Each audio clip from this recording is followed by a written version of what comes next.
કોંગ્રેસના ધારાસભ્ય, મધ્યપ્રદેશના ધારાસભ્ય ફુલસિંહ બારિયા મધ્યપ્રદેશમાં એમ કીધું કે એસટી અને એસસી મહિલાનું બલાત્કાર કરે ને રેપ કરે તો તમને સ્વર્ગ મળશે. તમે વિચારો કોંગ્રેસના ધારાસભ્ય શું કહી રહ્યા છે. એમ કહે છે કે એસટી અને એસસી સમાજની મહિલાનું રેપ કરો તો તમને જન્નત નસીબ થશે, સ્વર્ગ નસીબ થશે, એવું બયાન મધ્યપ્રદેશના કોંગ્રેસના ધારાસભ્યએ આપ્યું. પાછું મીડિયા 2 દિવસ પછી પૂછ્યું કે તમને કોઈ વસવસો છે આ બોલ્યા તેના? તો એમણે કીધું મને કઈ વસવસો નથી, મેં જે બોલ્યો એ બયાન પર કાયમ છું.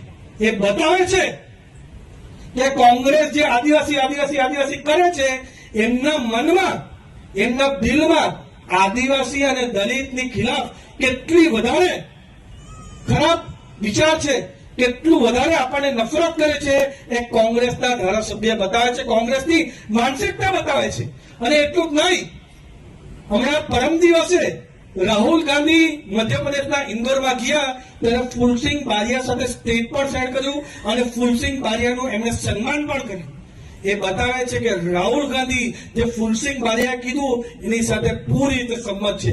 એટલે આપણે સમજી જવું જોઈએ કે આદિવાસીઓનું આરક્ષણ લેવા કોણ માંગે છે અને આદિવાસીઓનો વિકાસ કોણ કરે છે.